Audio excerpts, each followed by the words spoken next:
आज हम संत रैदास के जीवन में छिपे एक बहुत गहरे रहस्य की बात करने जा रहे हैं। एक ऐसी सच्चाई जिसे शायद इतिहास की परतों के नीचे दबा दिया गया और जो भारत के सामाजिक ताने बाने के बारे में हमारी समझ को पूरी तरह से बदल सकती है।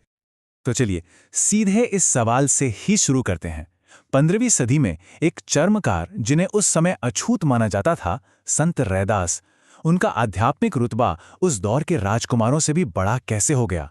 यही वो सवाल है जो इस पूरी कहानी की जड़ में है। देखिए, भारतीय संतों के विशाल आसमान में रैदास को एक ध्रुव तारा कहा जाता है। मतलब एक ऐसा सितारा जो हमेशा एक ही जगह पर चमकता है, और वो भी एक ऐसी जगह से आया जहां से किसी ने उम्मीद भी नहीं की थी। उनकी चमक इतनी तेज थी कि वो आज भी रास्ता दिखाती है। उनके आध्यात्मिक खिंचाव का सबसे बड़ा सबूत तो यही है कि मेवाड़ की एक रानी मीराबाई ने भी उन्हें अपना गुरु मान लिया। जरा सोचिए, एक रानी एक चर्मकार के चरणों में झुक रही है जिन्हें समाज अछूत मानता था। ये कोई मामूली बात नहीं थी, ये एक क्रांति थी। अब ये जो स्लाइड है, ये इस कहानी के सबसे बड़े रहस्य को सामने लाती है। काशी की वही कट्टर ब्राह्मण व्यवस्था जिसने बुद्ध और महावीर जैसे राजकुमारों की शिक्षाओं को खारिज करने में कोई कसर नहीं छोड़ी, उसी व्यवस्था ने रैदास को आखिर स्वीकार कैसे कर लिया? यही वो पहेली है जिसे हमें आज सुलझाना है। तो इस अजीब सी पहेली को सुलझाने के लिए स्रोत के मुताबिक उस समय की धार्मिक व्यवस्था ने कुछ कहानियां गढ़ी। ऐसी कहानियां जिनसे रैदास को समाज में ज्यादा स्वीकार्य बनाया जा सके। एक तरह से उनके इतिहास को ही दोबारा लिख दिया गया। और इसके लिए दो बड़ी कहानियां बनाई गईं। पहली तो ये कि रैदास असल में पिछले जन्म में एक ब्राह्मण थे, और दूसरी कहानी ये थी कि उनकी त्वचा के नीचे एक सोने का जनेऊ यानी पवित्र धागा छिपा हुआ था। लेकिन स्रोत का तर्क ये है कि ये कहानियां किसी श्रद्धा या सम्मान में नहीं घड़ी गईं, बल्कि ये एक बहुत ही चतुर चाल थी। मकसद था रैदास के बढ़ते प्रभाव को अपने अंदर समेट लेना और साथ ही उनकी असली पहचान को नीचा दिखाना। इस सच्चाई को नकारना कि एक चमार जाति का व्यक्ति भी अपने दम पर ज्ञान पा सकता है। लेकिन अब जो बात सामने आ रही है वो एक बिल्कुल ही अलग और क्रांतिकारी कहानी है। ये बताती है कि रैदास की पृष्ठभूमि एक बहुत ही गहरे और दबा दिए गए इतिहास की तरफ इशारा करती है। इस स्रोत का दावा है कि चमार समुदाय जिससे संत रैदास आते थे, वो असल में भारतीय बौद्ध थे।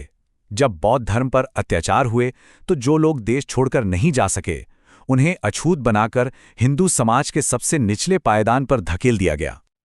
अब सवाल यह है कि इस दावे का सबूत क्या है? इसका सबसे बड़ा सबूत एक बहुत ही अनोखी प्रथा में मिलता है। चमार समुदाय भारत का अकेला ऐसा समुदाय है जो कुदरती तौर पर मरे हुए जानवरों का मांस खाता है। और ये प्रथा सीधे बुद्ध की एक शिक्षा से जुड़ी है, जिसमें कहा गया था कि खाने के लिए किसी जानवर को मारो मत, लेकिन अगर कोई जानवर अपने आप मर गया है तो उसे खा सकते हो। यही छोटा सा फर्क उनकी छिपी हुई पहचान का सबसे बड़ा सांस्कृतिक सबूत बन गया। और अगर हम इस ऐतिहासिक नजरिए से देखें तो रैदास सिर्फ एक संत नहीं रह जाते, वो एक ऐसी महान आध्यात्मिक परंपरा के वारिस बन जाते हैं जिसकी आवाज को इतिहास से मिटाने की पूरी कोशिश की गई थी। पर इतिहास की इन उलझनों से भी परे है रैदास की शिक्षा का असली सार, बिना शर्त समर्पण का एक ऐसा रास्ता जिसने उनके जीवन को आग का फूल बना दिया।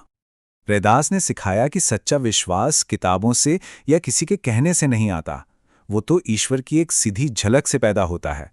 एक ऐसी झलक जो मैं को, हमारे अहंकार को पूरी तरह से मिटा देती है। और सबसे कमाल की बात यह थी कि उन्होंने ये सब पाने के लिए अपना घर या अपना काम धंधा कभी नहीं छोड़ा। उन्होंने जूते सिलते सिलते ही ईश्वर को पा लिया। ये इस बात का सबूत है कि ज्ञान पाने के लिए कहीं जाने की जरूरत नहीं, वो यहीं इसी पल में मुमकिन है।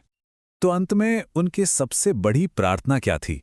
वो कोई मांग नहीं थी, बल्कि एक ऐलान था पूरे समर्पण का। वो कहते थे, प्रभु मैं तेरी शरण में हूं, अब तुम्हें जैसा ठीक लगे मेरी वैसी गति कर दो। संत रैदास की ये कहानी हमें आज एक बहुत बड़ा सवाल सोचने पर मजबूर करती है कि हम अपने दौर की असहज सच्चाइयों से मुंह मोड़ने के लिए कौन सी आरामदायक कहानियां गढ़ लेते हैं। ये एक ऐसा सवाल है जिसका जवाब हम सभी को अपने अंदर ही खोजना होगा।